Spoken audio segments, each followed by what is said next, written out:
Bonjour, nous sommes le 27 avril 2014, jour de la fête de la Miséricorde qui a été instituée par Jean-Paul II.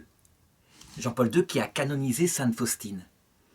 Et je voudrais faire une libre chronique à propos de la question suivante. Pourquoi est-ce que le pape François a décidé de canoniser en même temps, le même jour, le pape Jean XXIII et le pape Jean-Paul II? Je pense qu'il y a là un geste pastoral extrêmement fort, extrêmement important de sa part, et qui concerne l'état même de l'Église catholique depuis le Concile Vatican II. Je pense que si le pape décide de les canoniser ensemble, c'est parce qu'ils sont un. Ils sont un seul magistère, ensemble, unis. Or, on a constaté que depuis le Saint Concile, donc depuis plus de 50 ans, il y a eu deux interprétations du Concile, si ce n'est pas trois, chacun voulant se référer à l'un ou l'autre des papes. Mais attention, je ne voudrais pas dans cette vidéo simplement manifester les dérives doctrinales auxquelles ça aboutit. Je voudrais aussi manifester des véritables péchés contre l'unité qui ont été commis par l'un et l'autre parti, qui ont abouti non seulement à une division intime de l'Église, mais aussi à des actes, je dirais, mauvais contre des pasteurs qui voulaient être fidèles au magistère tout entier dans l'Église. Donc il y a d'abord eu la partie du clergé, la partie des fidèles, qui n'ont voulu se référer qu'à Jean XXIII exclusivement, mais pas le vrai Jean XXIII. Le vrai Jean XXIII est un homme de prière, c'est un prêtre humble qui véritablement est uni à Dieu et qui s'occupe du prochain. Mais à un Jean XXIII tel qu'il était présenté par les médias. Ce Jean XXIII des médias, finalement, c'est un homme qui semble être de la génération de mai 68. Ça veut dire qu'il voudrait, soi-disant, mettre l'Église sur ses pieds, se débarrasser des vieilles frusques du rapport avec Dieu, de l'exclusivité de la prière, de la vie contemplative, pour ne mettre en avant que ce qui est essentiel, d'après cette interprétation-là, à savoir la priorité pour les pauvres, l'action sociale, la charité fraternelle, la recherche du bonheur maintenant, sur terre. Et donc il s'est établi sur ce courant qu'on pourrait appeler de progressiste, toute une interprétation du Concile qui, durant toute ma jeunesse, m'a fortement surpris. Je me rappelle d'une anecdote. Un jour, je discutais, je devais avoir 15-16 ans, avec un prêtre de cette école-là, qui me disait, fort heureusement, le Concile Vatican II a remis l'Église sur ses pieds. Par exemple, la définition du rôle du pape, qui avait été exaltée lors de la guerre de 1870, avec les fameux dogmes politiques de l'infaillibilité pontificale dans certains cas, tout cela a été balayé. Et le Concile a mis les choses comme il fallait, selon le vrai évangile, avec la priorité pour le social. J'ai lu un peu plus tard les textes du Concile, et je me suis rendu compte que le Concile non seulement n'envoyait pas balader le rôle du magistère et du pape, mais il le développait. Dans un document dogmatique appelé Lumen Gentium, où tout est repris, où le Concile se met à la suite des autres conciles qui ont eu lieu dans l'Église. Donc je fus surpris de voir qu'un texte très fort, peut-être touffu, d'accord, mais qui était dans la ligne de toute la pensée de l'Église, pouvait être interprété à l'inverse de ce qu'il disait, par un courant, il faut le reconnaître, qui était dominant dans l'Église et à l'intérieur même de l'Église. On peut dire que la plupart des diocèses, en France, en Suisse, en Belgique, étaient pris par ce courant, cette forme d'interprétation. Donc on aurait pu se dire, après tout, pourquoi pas? C'est une interprétation, c'est une forme de théologie, c'est pas bien grave. Ces gens-là sont des hommes bons, qui s'occupent des pauvres.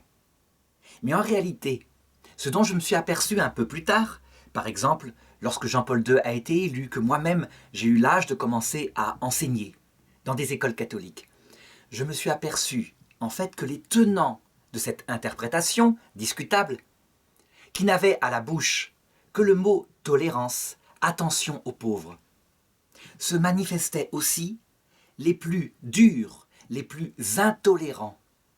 Je me rappelle par exemple d'avoir enseigné un jour en France et j'avais une collègue qui était de cette interprétation de Vatican II.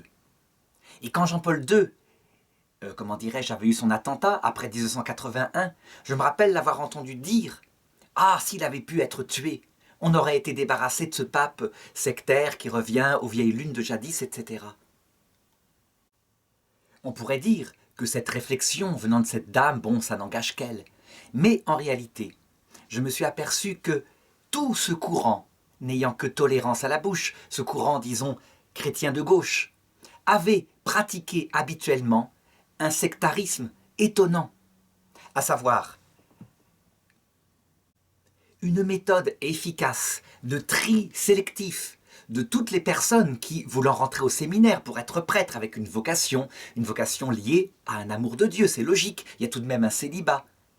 Ces personnes-là, si elles étaient surprises à avoir un peu trop de vie de prière, étaient tout simplement rejetées du séminaire, au profit de personnes qui étaient dans l'action sociale. Je me rappelle d'un prêtre un peu âgé, et qui avait simplement le tort de vouloir continuer à porter un col romain à cette époque-là, et qui demandait simplement, parce qu'il avait fait quand même de la théologie, qu'il aimait beaucoup les enfants, de pouvoir continuer à faire le catéchisme. Il était simplement vicaire et aide exceptionnel dans une paroisse. Et bien, soi-disant, n'entrant pas dans la pastorale commune diocésaine qui n'était pas fixée à ça, on lui préférait des dames ou des hommes qui, véritablement, n'avaient aucune formation catéchétique, pour ne serait-ce que parler de Jésus un petit peu pendant le catéchisme. Et il est mort comme cela, sans ministère, abandonné de tous, humilié, marginalisé.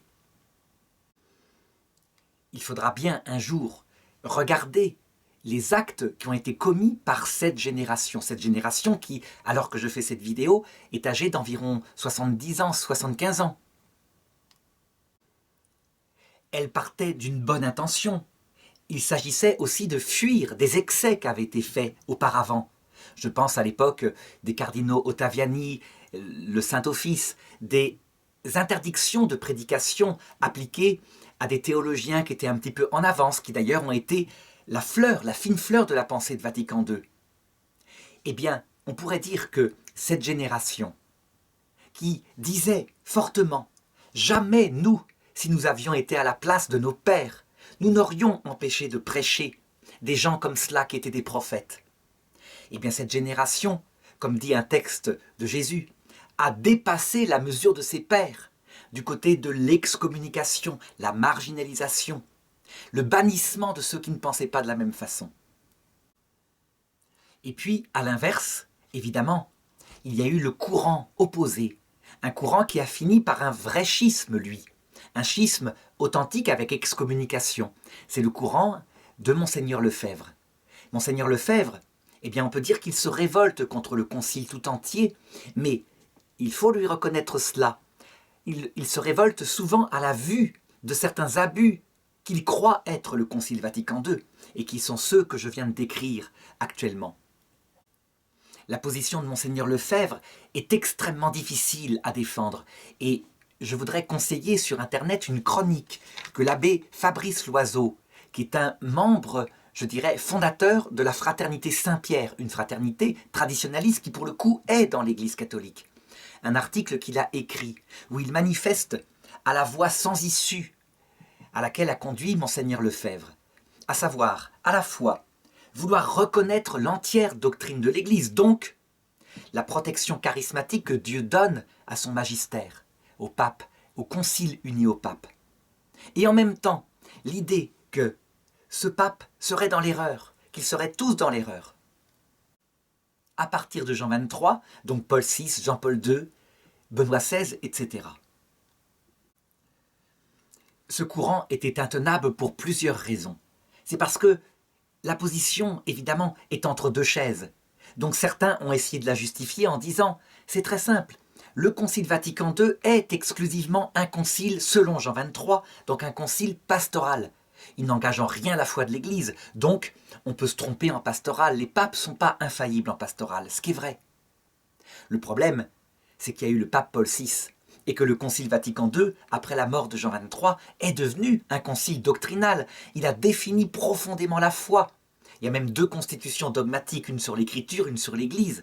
Et puis, ici et là, semés dans des textes pastoraux, des rappels très forts Je pense à Gaudium et Spes 22.5, qui est quasiment une expression solennelle d'un dogme. Nous devons tenir que Dieu propose à tous son salut par un moyen connu de lui. Rien que cette petite phrase, eh bien, elle avait le tort, évidemment, de faire sortir de la théologie de saint Thomas d'Aquin sur ce point-là, puisque saint Thomas d'Aquin pense que des enfants, en particulier morts sans baptême, ne se verront jamais proposer le salut. Eh bien, ce groupe, évidemment, a poussé le schisme jusqu'à son accomplissement. Ça veut dire en ordonnant des évêques, chose qui aboutit évidemment à une excommunication ipso facto. Excommunication qui fut levée par le pape Benoît XVI, qui essaya véritablement de faire revenir ce groupe tout entier dans l'Église, et il n'y arriva pas. Il faut dire qu'il y avait tant de divisions. Certains, évidemment, penchaient plus pour le sédévacantisme. Autant être logique et dire que depuis Jean XXIII, il n'y a plus de pape, et autant inventer une raison. La raison, c'est par exemple l'apparition de Fatima. Le pape Pie XII n'aurait pas consacré la Russie à Marie comme le demandait la Vierge, et la Vierge aurait décidé que finalement les papes n'étaient plus papes. Et puis, fort heureusement, individuellement et un par un, à force de regarder véritablement Vatican II, le texte, les textes au sens fort, pas leur interprétation par des hommes de cette période-là, se sont rendus compte que le concile était dans la ligne absolue de tous les autres conciles de la foi de l'Église. Comme dit Benoît XVI, il fallait une pastorale de la continuité avec les autres conciles. Dans cette tempête qui eut lieu après le Concile Vatican II et qui faillit véritablement renverser la barque de l'Église, non pas chez les fidèles qui ne se mêlaient pas de théologie, mais dans ce clergé qui se targuait d'être intellectuel. Heureusement, le Seigneur donna le pape Jean-Paul II, un pape plein de joie, qui ne s'occupa pas tellement des aspects comme cela, mais du peuple, reparler au peuple de Dieu, de la bonne nouvelle, le donner avec joie, avoir, je dirais, un message qui montre que le monde est sauvé par le Christ. Eh bien, ce pape, par son charisme, par son culte de la Vierge Marie, par sa vie de prière, par son attention aux pauvres, redonna véritablement une stabilité à l'Église, qui fut ensuite, au niveau de la foi, je dirais, encore plus fortifiée par le pape Benoît XVI. Donc, comment se fait-il que le pape François canonise en même temps, quitte à passer outre les procédures habituelles, Jean XXIII et Jean-Paul II? Eh bien, tout simplement parce qu'ils sont un. Si on veut garder, je dirais, l'idée médiatique que le pape Jean XXIII serait le pape de la bonté, de l'attention aux pauvres, etc., et que le pape Jean-Paul II serait celui de la prière, de la contemplation, de l'apostolat, eh bien, en fait, il y a moyen de comprendre qu'ils sont un. Il suffit de se souvenir de l'attitude de Jésus face à la femme adultère qui est un peu le symbole de l'humanité actuelle, dans sa recherche désespérée, comme elle le peut, du bien. Jésus, il a deux attitudes unies, et non pas une seule.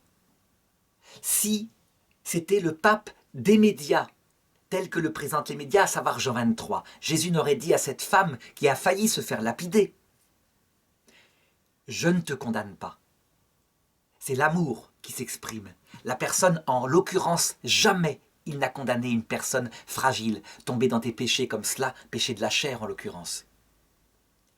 Si jamais il n'y avait que le pape Jean-Paul II tel que le présentent les médias, donc un pape Jean-Paul II falsifié, les seuls propos que dirait Jésus, qu'aurait dit Jésus à la femme adultère, seraient ceux-ci, qu'il dit juste après, « Va et ne pêche plus », à savoir la manifestation de la vérité. L'adultère n'est pas un bien, et le pape Jean-Paul II l'a tout le temps dit. L'avortement est une abomination, les enfants ont une âme, etc. Le pape François montre quoi, en les canonisant ensemble? Que la vérité catholique, elle est l'union de l'amour et de la vérité. La marque qui fait le Christ, c'est qu'en lui se sont unis amour et vérité. L'amour seul, exalté, ça donne quoi? Quelque chose qui noie, il n'y a plus de vérité. Tout est bien, on confond la personne et ses péchés. Elle peut se tuer par ses propres péchés, s'autodétruire. La vérité seule, elle est comme un glaive, elle tranche, elle blesse, elle tue. Mais il faut la dire, la vérité. Et c'est pourquoi l'union de l'amour et de la vérité, C'est ça qui est la marque de l'Évangile. Je dirais même que c'est à cela qu'on reconnaîtra Jésus à son retour à l'heure de la mort. Et bien justement, à propos de l'heure de la mort, face à la gravité de ce qui s'est passé dans l'Église de la part de ces deux clans, les manques de charité. Donc l'abbé Loiseau insiste sur les manques de charité du côté de la fraternité sacerdotale Saint-Pédis. Et moi, je voudrais insister sur les manques de charité du côté de ceux qui sont restés dans l'Église, mais qui ont en fait commis un schisme à l'intérieur même de l'Église. Un schisme de haine, de manipulation, de sélection, de bannissement de certains pasteurs. Cette génération approche du moment où elle rencontrera le Christ pour le jugement dernier. Eh bien, je crois que l'appel du pape François doit indiquer qu'il faut maintenant sortir de ces interprétations fallacieuses pour en revenir à l'unité du magistère authentique qui s'est exprimé par les papes Jean XXIII, Paul VI, Jean-Paul II, Benoît XVI, François. Amour et vérité se sont unis, toute la vérité, depuis le début de l'Église, la foi définie par les conciles. Et l'amour, tel que l'exprimait Jean XXIII par sa bonté, le pape François, par son attention aux personnes. Il faut se repentir des péchés qui ont été commis contre l'Église, de tous les actes que les pasteurs, qui ont été parfois évêques, parfois vicaires généraux, parfois vicaires épiscopaux, ont commis contre d'autres frères au prétexte qu'ils voulaient rester fidèles au magistère authentique, donc à la tunique de Pierre.